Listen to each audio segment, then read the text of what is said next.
Hi friends, അസ്സലാമു അലൈക്കും, നമസ്കാരം. Welcome back to my channel. ഇന്നത്തെ നമ്മുടെ റെസിപ്പി നല്ല അടിപൊളി ടേസ്റ്റോട് കൂടിയിട്ടുള്ളൊരു കിടിലൻ പരിപ്പ് കറിയാണ്. അപ്പം നമുക്ക് ഒട്ടും തന്നെ സമയം കളയാതെ നേരെ വീഡിയോയിലേക്ക് പോകാം. പരിപ്പ് കറി തയ്യാറാക്കി എടുക്കാൻ വേണ്ടി നമ്മളിവിടെ എടുത്തിട്ടുള്ളത് മൈസൂർ ദാലാണ്. ഏത് പരിപ്പ് വേണമെങ്കിലും യൂസ് ചെയ്യാവുന്നതാണ്. ഈ ദാൽ നമ്മൾ നന്നായിട്ട് കഴുകി വൃത്തിയാക്കിയതിന് ശേഷം കുക്കിംഗ് പോട്ടിലേക്ക് എടുത്തിട്ടുണ്ട്. അടുത്തതായി നമുക്കിതിലേക്ക് ഒരു വലിയ സവാള നൈസായിട്ട് കട്ട് ചെയ്തതും മീഡിയം വലിപ്പത്തിലുള്ള നന്നായിട്ട് പഴുത്തിട്ടുള്ള 2 ടൊമാറ്റോ ചെറുതായിട്ട് കട്ട് ചെയ്തതും കൂടി ചേർത്ത് കൊടുക്കാം. ടൊമാറ്റോ എടുക്കുമ്പോൾ നന്നായിട്ട് പഴുത്തിട്ടുള്ള ടൊമാറ്റോ തന്നെ എടുക്കാൻ വേണ്ടിയിട്ട് ശ്രദ്ധിക്കുക. അടുത്തതായി നമുക്കിതിലേക്ക് 1 ടേബിൾ സ്പൂൺ മുഴുവനായിട്ടുമുള്ള മുളക് പൊടിയും 1/2 ടീസ്പൂൺ അളവിലുള്ള മഞ്ഞൾപ്പൊടിയും കൂടി ചേർത്ത് കൊടുക്കാം. ഇനി നമുക്കിതിലേക്ക് ആവശ്യത്തിനുള്ള ഉപ്പ് കൂടി ചേർത്ത് കൊടുക്കാം.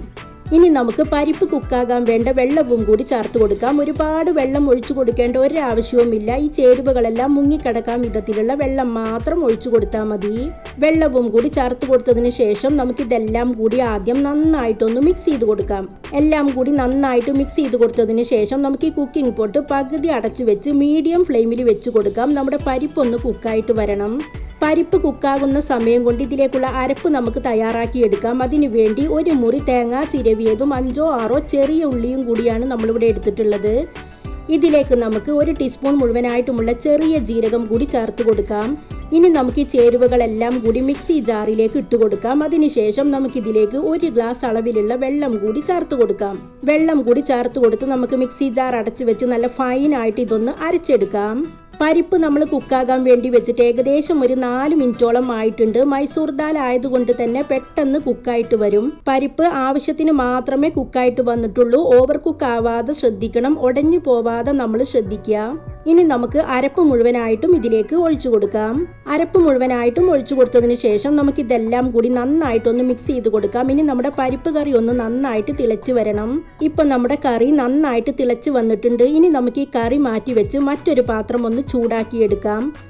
ഈ പാത്രം ചൂടായി വരുമ്പോൾ ഇതിലേക്ക് നമുക്ക് 2 ടേബിൾ സ്പൂൺ അളവിലുള്ള വെളിച്ചെണ്ണ ഒഴിച്ചു കൊടുക്കാം. വെളിച്ചെണ്ണ തന്നെ യൂസ് ചെയ്യണം. വെളിച്ചെണ്ണ നന്നായിട്ട് ചൂടായി വരുമ്പോൾ ഇതിലേക്ക് നമുക്ക് 1 ടീസ്പൂൺ മുഴുവനായിട്ടുമുള്ള കടുക് ഇട്ട് കൊടുക്കാം. കടുക് മുഴുവനായിട്ടും പൊട്ടി വന്ന ശേഷം ഇതിലേക്ക് നമുക്കൊരു 4-5 വറ്റൽമുളക് ചേർത്ത് കൊടുക്കാം. ഇനി നമുക്കിതിലേക്ക് കുറച്ചധികം തന്നെ കറിവേപ്പില കൂടി ചേർത്ത് കൊടുത്ത് ഫ്ലെയിം ഓഫ് ചെയ്യാം. ഇനി നമുക്ക് ഈ ഒരു മിക്സ് മുഴുവനായിട്ടും നമ്മുടെ പരിപ്പ് കറിയിലേക്ക് ഒഴിച്ചു കൊടുക്കാം. അപ്പോൾ ഇത്രയേ ഉള്ളൂ. നല്ല അടിപൊളി ടേസ്റ്റുള്ള പരിപ്പ് കറി ഇവിടെ തയ്യാറായി കഴിഞ്ഞു. ഇത് നല്ല ചൂട് ചോറിൻ്റെ കൂടെയും ചപ്പാത്തി, കുബൂസ്, പൊറോട്ട ഇതിൻ്റെ എല്ലാം കൂടെ അടിപൊളി കോമ്പിനേഷനാണ്. എല്ലാവരും ഈ ഒരു രീതിയിൽ ഒന്ന് ട്രൈ ചെയ്ത് നോക്കാൻ വേണ്ടി മറക്കരുത്. എൻ്റെ വീഡിയോകളും റെസിപ്പികളും നിങ്ങൾക്ക് ഇഷ്ടമാവുന്നുണ്ടെങ്കിൽ, പുതിയ വീഡിയോസ് കാണാൻ താല്പര്യമുണ്ടെങ്കിൽ സബ്സ്ക്രൈബ് ചെയ്യുക.